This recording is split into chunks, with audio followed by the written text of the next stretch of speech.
Meus queridos, nós vamos dar continuidade ao nosso estudo sobre vencendo a batalha espiritual. Hoje é o nosso segundo estudo, vamos falar sobre a rebelião de Lúcifer. Na quarta-feira passada, você se lembra, o nosso tema foi a origem do mal. E hoje vamos falar sobre a rebelião de Lúcifer, que é o nosso segundo estudo.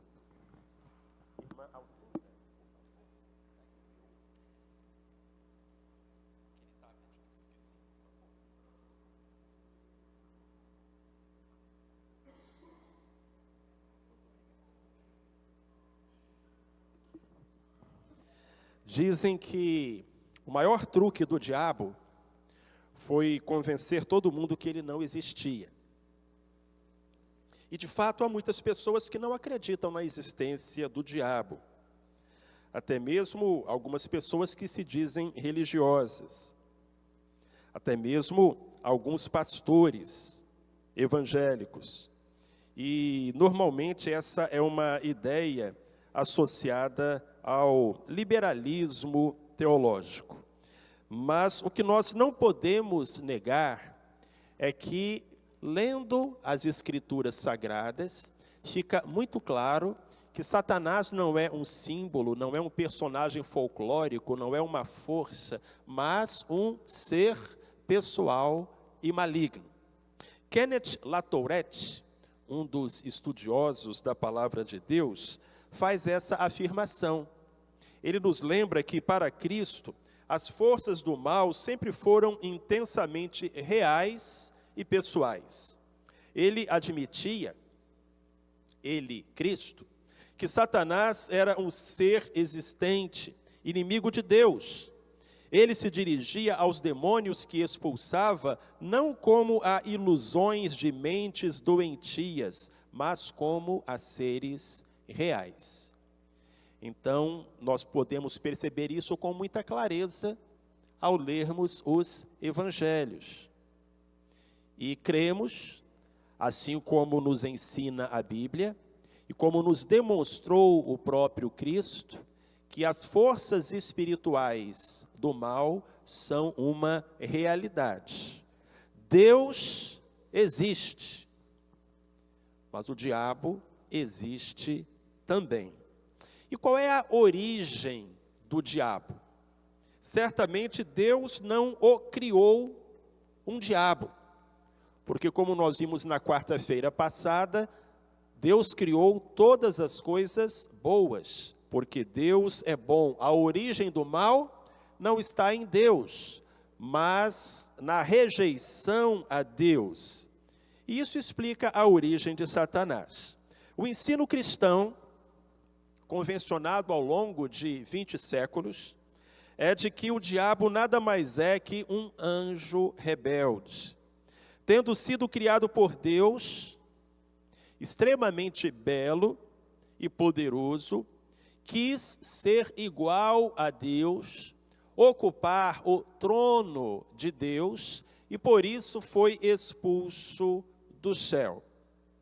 As passagens bíblicas que fornecem base para essa doutrina são principalmente três: Isaías 14, Ezequiel 28 e Apocalipse 12.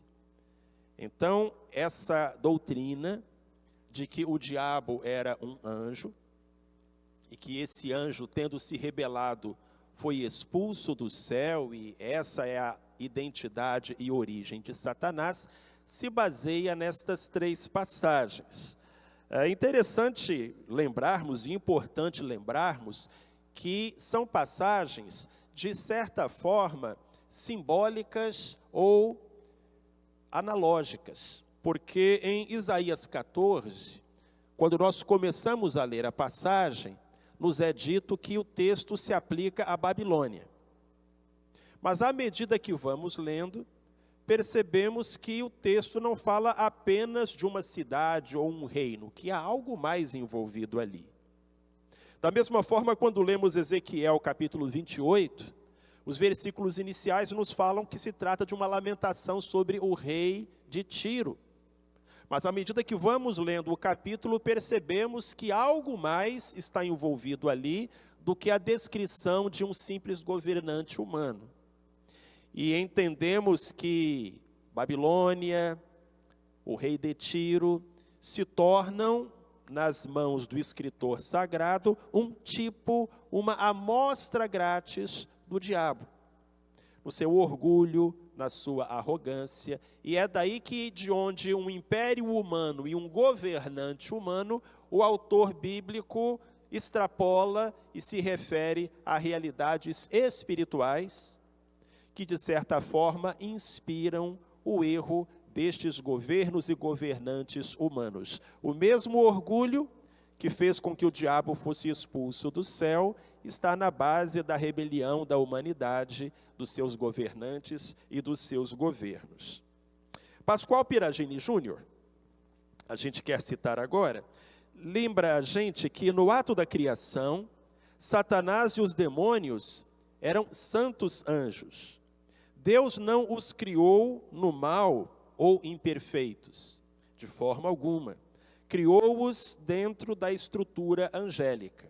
Mas eles se rebelaram, caíram e passaram a ser imundos, abomináveis e de intento maligno.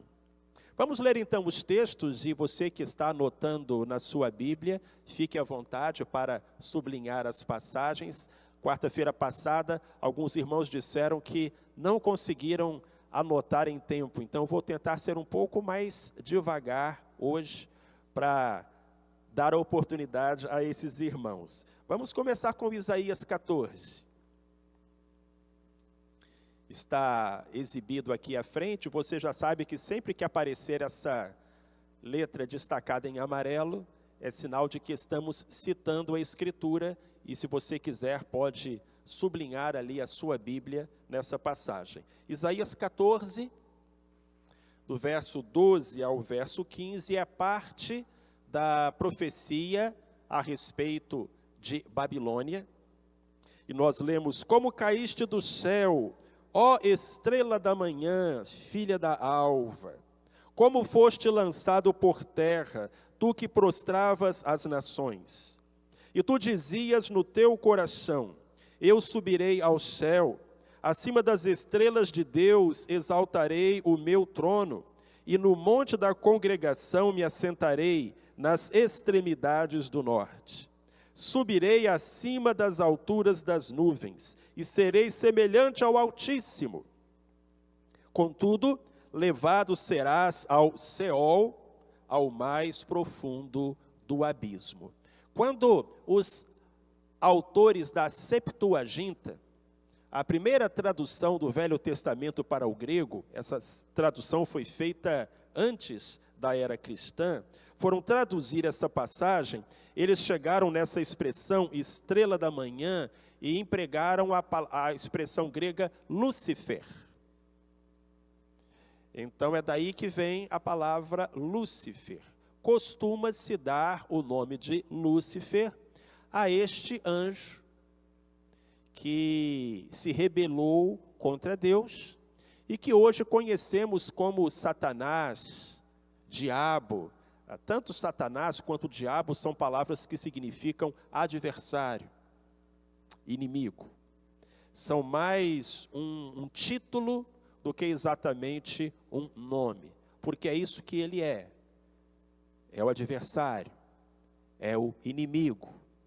Então, quando nós falamos da rebelião de Lúcifer, estamos nos baseando principalmente aqui nesta passagem de Isaías capítulo 14, mas ela não é a única. Podemos seguir adiante? Conseguiram aí marcar? Sim? Ok. Vamos então para Ezequiel. Você vai adiantar a Bíblia um pouquinho, se você está em Isaías, vá até Ezequiel capítulo 28. Eu vou ler dos versos 12 a 17, eu vou pular alguns versinhos, mas você pode sublinhar todos. Combinado? Ezequiel, capítulo 28, versículos 12 a 17. Assim diz o Senhor Deus: Tu eras o selo da perfeição, cheio de sabedoria e perfeito em formosura. Estiveste no Éden, jardim de Deus. Eu te coloquei como querubim da guarda. Estiveste sobre o monte santo de Deus. Andaste no meio das pedras afogueadas. Perfeito eras nos teus caminhos, desde o dia em que foste criado, até que em ti se achou iniquidade. Pela abundância do teu comércio, o teu coração se encheu de violência e pecaste, pelo que te lancei profanado fora do monte de Deus, e o querubim da guarda te expulsou do meio das pedras afogueadas. Elevou-se o teu coração por causa da tua formosura, corrompeste a tua sabedoria por causa do teu resplendor. Por terra te lancei, diante dos reis te pus, para que te contemplem. A gente percebe uma semelhança entre o tema abordado aqui em Ezequiel e aquele outro citado em Isaías. E mais uma vez a gente percebe que, embora a profecia comece se referindo a um personagem humano, ela se desenvolve de tal maneira que desse personagem passa a falar de um outro ser. Este é um recurso literário que nós encontramos na Bíblia, e ele é conhecido como tipo.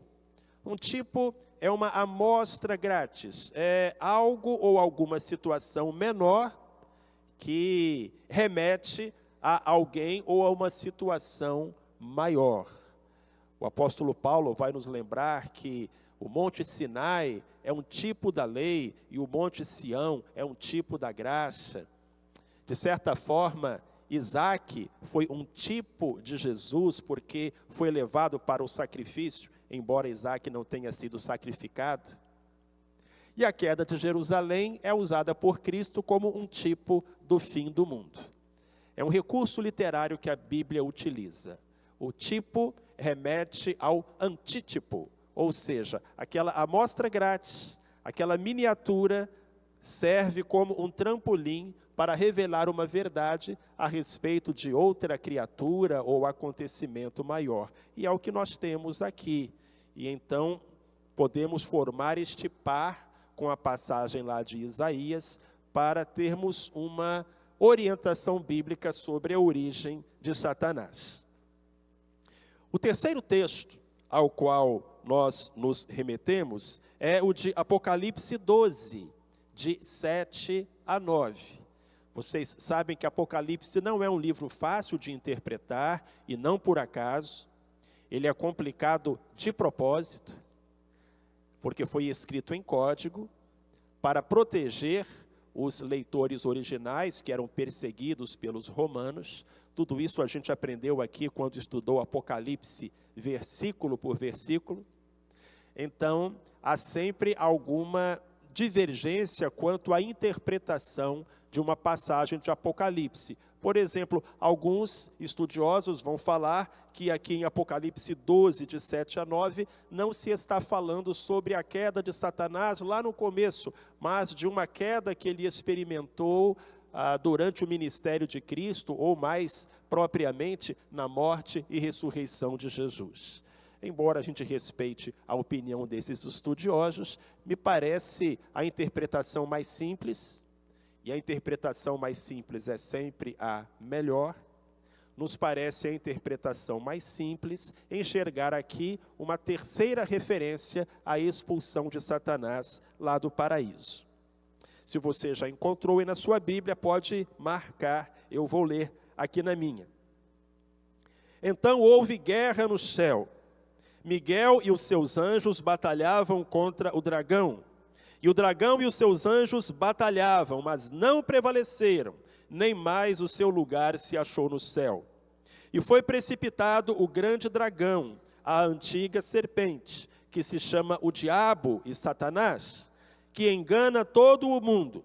Foi precipitado na terra, e os seus anjos foram precipitados com ele.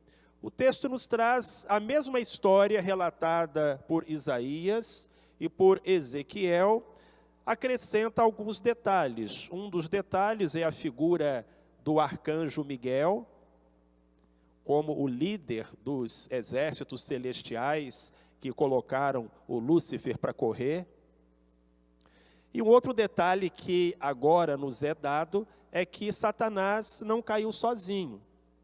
O texto de Ezequiel e o texto de Isaías nos falam sobre a expulsão de um anjo. Mas agora nós somos informados que esse anjo não foi expulso só. Na sua rebelião, ele meio que organizou um motim.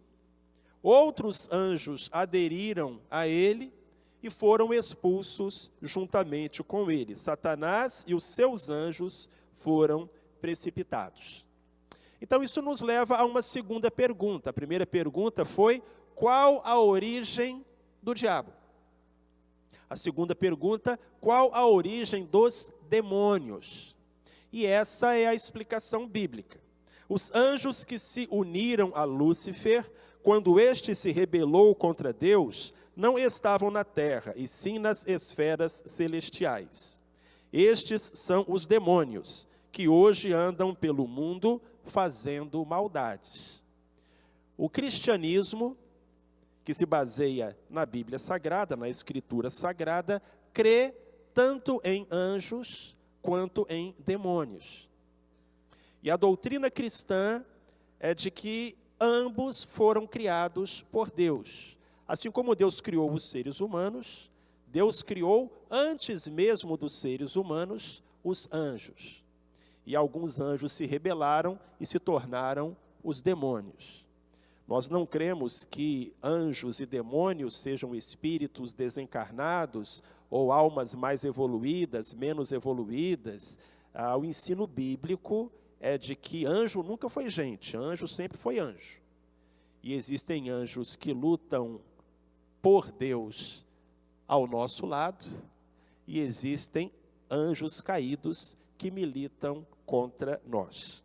Embora haja espíritos malignos, isso também é importante assinalar, soltos, que obedecem às ordens do seu maioral, alguns foram arrojados por Deus a um lugar reservado para eles, chamado Tártaro, ou abismo, e ali ficarão até serem julgados e mandados para o inferno.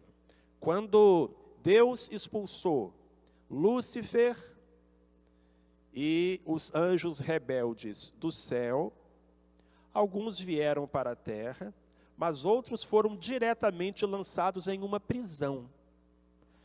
Com esses nós não precisamos nos preocupar, graças a Deus, porque vão continuar lá na prisão e só sairão de lá no dia do julgamento, quando serão enviados junto com os outros para o lago de fogo eterno.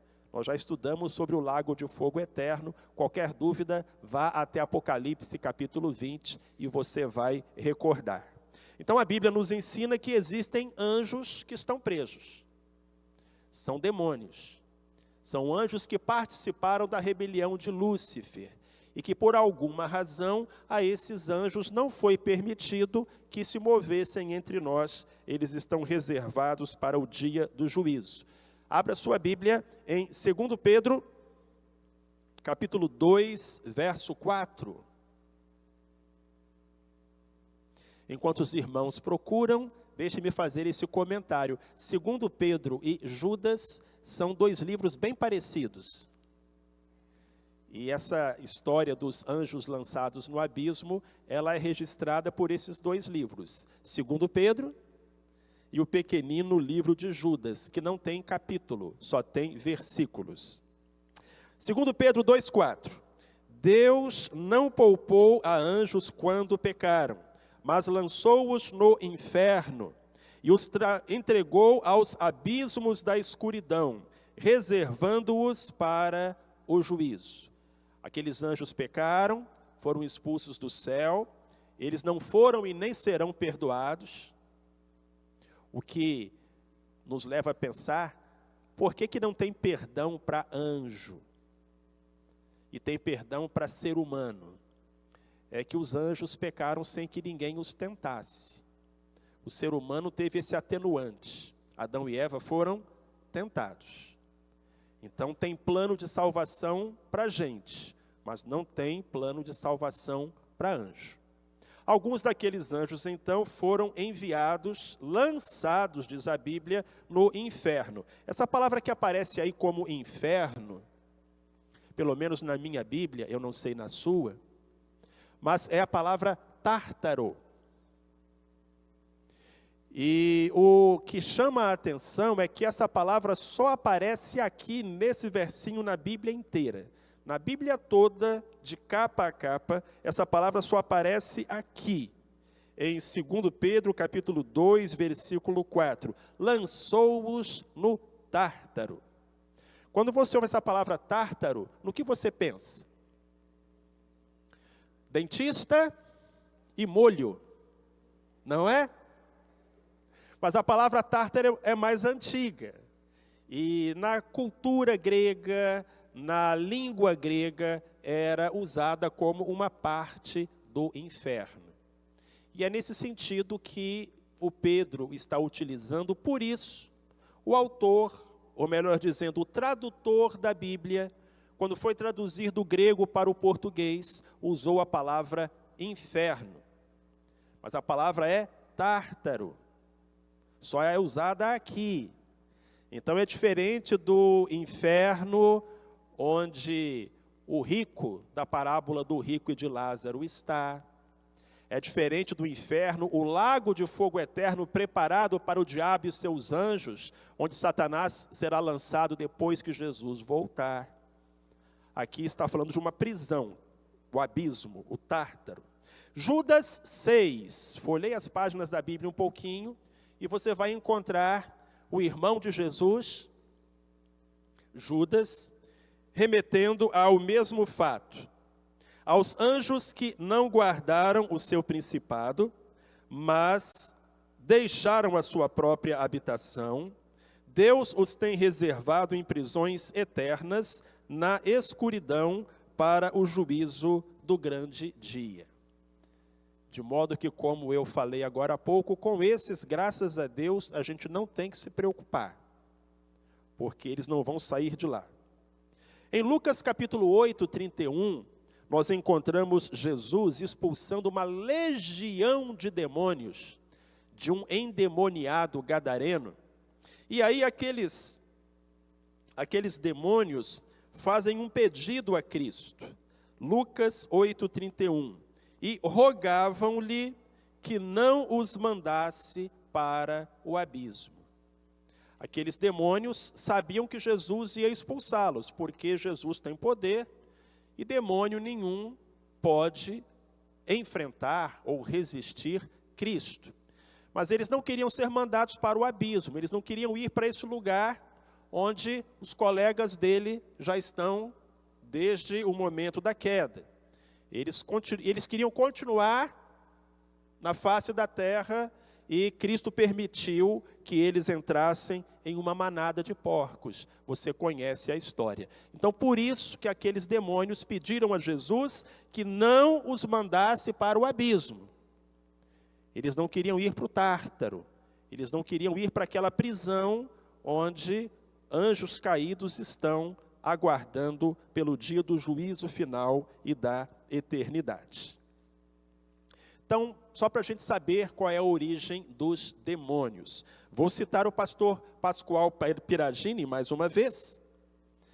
Ele diz em um dos seus livros: Satanás é um anjo que se revoltou contra Deus, sendo por isso expulso da corte celestial. Mas ele não foi sozinho, levou consigo 1/3 das hostes celestiais, que são os demônios. Estes não são, portanto, espíritos desencarnados, como pensam alguns. São anjos caídos, como Satanás. O diabo é, portanto, o líder de um império. O império das trevas, o império do mal. Satanás é o cabeça, é o chefe. E os anjos caídos, os demônios, lhe obedecem. E este império de Satanás tem uma série de hierarquias, como qualquer império ou exército. E sobre isso a gente vai falar mais adiante, sobre a estrutura do exército de Satanás. Mas por hoje, o que nós queremos assinalar é a origem do diabo. Tendo dito isto, meus irmãos e minhas irmãs, a essa altura fica claro que Satanás é o nosso adversário. A nossa luta não é contra carne e sangue. A nossa luta é espiritual. A nossa batalha é espiritual. Mas precisamos lembrar que, ainda que poderoso, Satanás não é uma divindade maligna. É um espírito rebelde que age dentro da permissão de Deus. Se você se lembrar da história de Jó, isso ficará claro, que o diabo só pode ir até onde Deus permite que ele vá.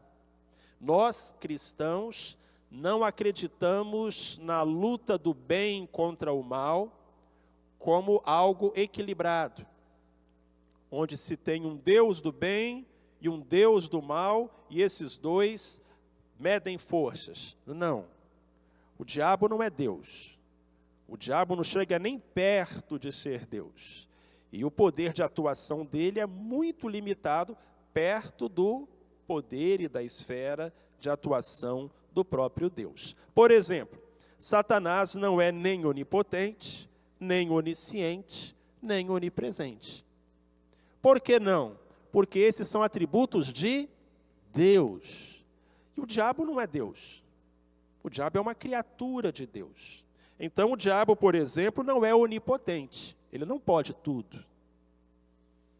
Embora ele, sendo um espírito poderoso, tenha mais força do que eu e você, a Bíblia diz, maior é o que está em nós do que aquele que está no mundo. Então, no servo de Deus, o maligno não toca. Amém. Aleluia. Ele não é onipotente, nem chega perto disso. Satanás também não é onisciente. Ele não sabe de tudo. Ele não lê como Deus a nossa mente, o nosso coração. E até mesmo o conhecimento de Satanás sobre o futuro é limitado. Ainda assim, Satanás sabe de muita coisa, porque ele tem um bom serviço de informação. Uma rede de informantes, que são os demônios. O diabo é um só, mas os demônios são muitos. E vivem espalhados por aí, assuntando a vida dos outros. Às vezes você se depara com um endemoniado, e aquele espírito, falando através do endemoniado, fala de coisas que não teria como aquele ser humano saber, conhecer. Essa é uma das razões que leva algumas pessoas a buscar a mediunidade. Porque o médium, tendo um espírito a falar através dele, revela coisas que o médium não poderia saber.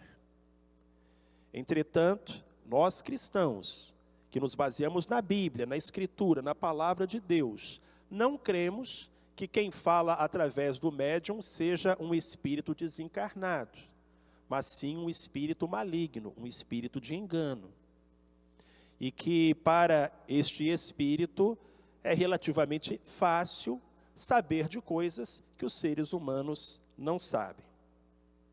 Além de não ser nem onipotente nem onisciente, Satanás não é onipresente. Ele não pode estar em dois lugares ao mesmo tempo. Ao contrário de Deus, que está em toda parte, se 1 milhão de igrejas prestarem culto a Deus ao mesmo tempo, Deus está ali com todos. O diabo não. Ele precisa depender da sua rede de informações, do seu grupo de demônios, para que cada um vá perturbar uma determinada igreja. Estão entendendo a diferença? Mas ele não é onipresente. De modo que a nossa atenção primeira deve estar sempre em Deus, que é todo-poderoso, e nunca em Satanás, que é um derrotado. Louvado seja o nome do Senhor. Agora, é fato inquestionável que nós, seguidores de Cristo, sempre estaremos em guerra contra Satanás e os demônios, até o fim dos tempos. Porque, amados, nós percebemos que foi isso que aconteceu na vida e no ministério de Jesus. Se você ler Mateus, Marcos, Lucas, João, você verá o reino das trevas tentando impedir o avanço do reino de Deus. Você verá os demônios se manifestando e sendo expulsos por Jesus Cristo. E se isso aconteceu com o nosso mestre, acontecerá também conosco, que somos os seus discípulos. Mas a mesma autoridade que tinha Jesus, ele concedeu a nós, seus servos. Charles Spurgeon, famoso pregador inglês do século XIX, escreveu: ainda que Satanás seja forte e ardiloso, somos obrigados a nos digladiarmos com ele. Não podemos sequer por um momento hesitar ou lhe oferecer termos de paz. Não há acordo possível. O mal, ainda que seja intenso, deve ser enfrentado pelo soldado da cruz. E coisa alguma deve colocar fim a essa guerra, exceto a vitória completa. Amém? Ser um seguidor de Jesus, ser um crente em Cristo, é declarar guerra a Satanás e a todos os seus demônios. E você precisa ter consciência disso e estar preparado para isso. Quero terminar com uma promessa. Romanos 16, 20. Você quer ler junto comigo? E pode depois assinalar na sua Bíblia. Está em amarelo. Vamos ler juntos? E o Deus de paz em breve esmagará a Satanás debaixo dos vossos pés. Esta é uma promessa poderosa de Deus para nós. A primeira promessa registrada na Bíblia é de que Deus enviaria um descendente da mulher para esmagar a cabeça da serpente. E essa promessa já se cumpriu, porque Satanás foi esmagado sob os pés de Jesus Cristo, naquele momento da cruz, quando ali o Senhor Jesus triunfou sobre todos os principados e potestades. Mas o que há de especial ou de diferente nessa promessa é que ela não está falando sobre o pé de Jesus, está falando sobre o nosso pé. E o Deus de paz em breve esmagará a Satanás debaixo dos vossos pés. Aquela outra promessa já se cumpriu, essa ainda não. Como entender esta promessa? O Deus de paz em breve esmagará a Satanás debaixo dos vossos pés. Eu creio que essa promessa se cumpre cada vez que nós resistimos a uma tentação, cada vez que nós permanecemos fiéis, cada vez que, como Jó, nos recusamos a amaldiçoar a Deus, ainda que passemos por situações que não compreendamos, cada vez que pagamos o mal com o bem e o ódio com o amor, cada vez que levamos uma alma aos pés de Jesus Cristo, essa promessa se cumpre.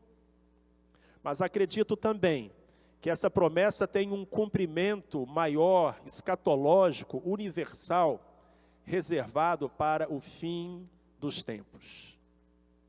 Um dia, Jesus vai voltar. E a Bíblia diz que quando Jesus voltar, Satanás e todos os demônios serão lançados no lago de fogo. Aliás, a Bíblia diz que o lago de fogo foi preparado para o diabo e seus anjos. Não foi preparado para a gente. Não foi preparado para ser humano.